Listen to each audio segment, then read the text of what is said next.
ಉದ್ಯೋಗ ಭರ್ತಿಯಲ್ಲಿ ಒಳಮೀಸಲಾತಿಗೆ ಒತ್ತಾಯಿಸಿ ಸ್ವಾತಂತ್ರ್ಯ ಉದ್ಯಾನವನದಲ್ಲಿ ಬೃಹತ್ ಪ್ರತಿಭಟನೆ. ಉದ್ಯೋಗ ಭರ್ತಿ ಮಾಡುವ ಕಾಂಗ್ರೆಸ್ ಸರ್ಕಾರದ ನಡೆ ಖಂಡಿಸಿ ಫ್ರೀಡಂ ಪಾರ್ಕ್ನಲ್ಲಿ ಭಾರೀ ಪ್ರಮಾಣದ ಜನಸ್ತೋಮ ನೆರೆದಿತ್ತು. ರಾಜ್ಯದ ವಿವಿಧ ಭಾಗಗಳಿಂದ ಆಗಮಿಸಿದ ಸಾವಿರಾರು ಮಂದಿ ಒಳ ಮೀಸಲಾತಿ ಹೋರಾಟದಲ್ಲಿ ಭಾಗಿಯಾಗಿದ್ದರು.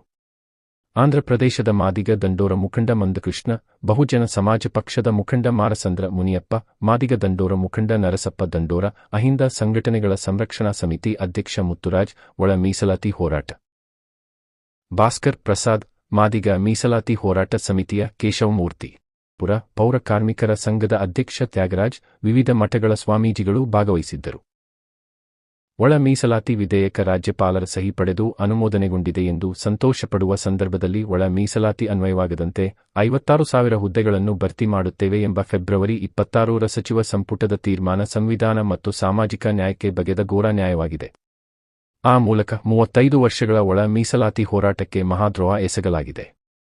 ಸರ್ಕಾರದ ಈ ತೀರ್ಮಾನವನ್ನು ಒಳ ಮೀಸಲಾತಿ ಹೋರಾಟಗಾರರು, ಸಾಮಾಜಿಕ ನ್ಯಾಯದ ಪರವಿರುವ ಪ್ರಜ್ಞಾವಂತರೆಲ್ಲರೂ ಒಕ್ಕೊರಲಿನಿಂದ ಉಗ್ರವಾಗಿ ಖಂಡಿಸುತ್ತೇವೆ. ಮುಖ್ಯಮಂತ್ರಿಗಳು ಮಾದಿಗ ಸಮುದಾಯಕ್ಕೆ ಮಹಾದ್ರೋಹವೆಸಗಿದ್ದಾರೆ ಎಂದು ಹೇಳಿದರು.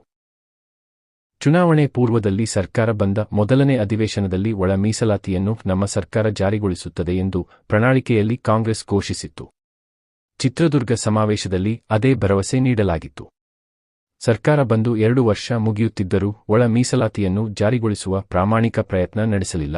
ಸುಪ್ರೀಂ ಕೋರ್ಟಿನ ತೀರ್ಪಿನ ನಂತರ ಹೋರಾಟದ ಒತ್ತಡಕ್ಕೆ ಮಣಿದು ಸಚಿವ ಸಂಪುಟದಲ್ಲಿ ಒಳ ಮೀಸಲಾತಿ ಜಾರಿಗೆ ತರುತ್ತೇವೆಂದು ತಾತ್ವಿಕವಾಗಿ ಒಪ್ಪಿಕೊಂಡು ಆಗಸ್ಟ್ 25ರಂದು ಆದೇಶ ಹೊರಡಿಸಿದಿರಿ. 2025ರ ಚಳಿಗಾಲದ ಅಧಿವೇಶನದಲ್ಲಿ ಶಾಸನಬದ್ಧ ಕಾಯ್ದೆ ಮಾಡಿಕೊಂಡು ರಾಜ್ಯಪಾಲರಿಂದ ಅಂತಿಮ ಅಂಗೀಕಾರ ಪಡೆಯಲಾಗಿದೆ. ಇಷ್ಟೆಲ್ಲ ಇದ್ದರೂ ಒಳ ಮೀಸಲಾತಿ ಇಲ್ಲದೆ ನೇಮಕಾತಿಗಳನ್ನು ಭರ್ತಿ ಮಾಡುವಂತೆ ಸಚಿವ ಸಂಪುಟ ತೀರ್ಮಾನ ತೆಗೆದುಕೊಳ್ಳುವುದು ಸರ್ಕಾರಕ್ಕೆ ಆತ್ಮಸಾಕ್ಷಿ ಇಲ್ಲ, ಆಕ್ರೋಶ ವ್ಯಕ್ತಪಡಿಸಿದರು.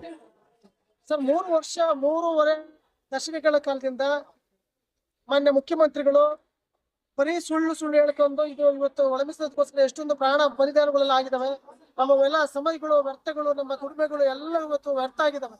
ಆದ್ರೂ ಕೂಡ ಇವತ್ತು ಒಳ ಮೀಸಲಾತಿ ಅಂತ ಜಾರಿ ಮಾಡ್ತೀವಿ ಅಂತ ಹೇಳ್ಬಿಟ್ಟು 56,430 ನೀತಿಗಳನ್ನ ಏಕಾಏಕಿ ತರಾತುರಿಯಲ್ಲಿ ಎಕ್ಸಿ ಮಾದೇವಪುರ ಅದನ್ನ ಗೆಜೆಟ್ ನೋಟಿಫಿಕೇಶನ್ ಮಾಡಿದ್ರೆ ಅದನ್ನ ಹಿಂಪಡಿಬೇಕು. ಆದ್ರಿಂದ ಯಾವುದೇ ಕಾರಣಕ್ಕೂ ಇದನ್ನ ಬಿಡೋದಿಲ್ಲ. ನಮ್ಮ ಸಮುದಾಯಗಳು ಅನ್ಯಾಯ ಆಗುತ್ತೆ, ನಾವು ಯಾವುದೇ ಕಾರಣಕ್ಕೂ ನಾವು ಬಿಡೋದಿಲ್ಲ. ಇದನ್ನ ಖಂಡಿಸ್ತೀವಿ. ರಾಜ್ಯಾದ್ಯಂತ ಇವತ್ತೇನು ಹೋರಾಟ ಕರೆದಿದ್ವಿ, ಮುಂದಿನ ದಿನಗಳಲ್ಲಿ ಕೂಡ ರಾಜ್ಯ, ಜಿಲ್ಲೆಗಳ, ತಾಲೂಕುಗಳಲ್ಲಿ ಮತ್ತು ಮುಖ್ಯವಾದ ಹೋರಾಟವನ್ನು ನಾವು ಮಾಡ್ತೀವಿ. ಈ ಸರ್ಕಾರ ನಿಜವಾಗ್ಲೂ ಮತ್ತೆ ಒಳ ಮೀಸಲಾತಿ ವರ್ಗೀಕರಣ ಮಾಡಿಲ್ಲ ಅಂದ್ರೆ ಮುಂದಿನ ದಿನಗಳಲ್ಲೇ ಈ ಸರ್ಕಾರ ಖಂಡಿತವಾಗಿ ಸೋಲಿಸತಕ್ಕಂಥ ಕೆಲಸ ಮಾದಿಗಳು ಈ ರಾಜ್ಯದಲ್ಲಿ ಮಾಡಬೇಕು ಅಂತಕ್ಕಂಥ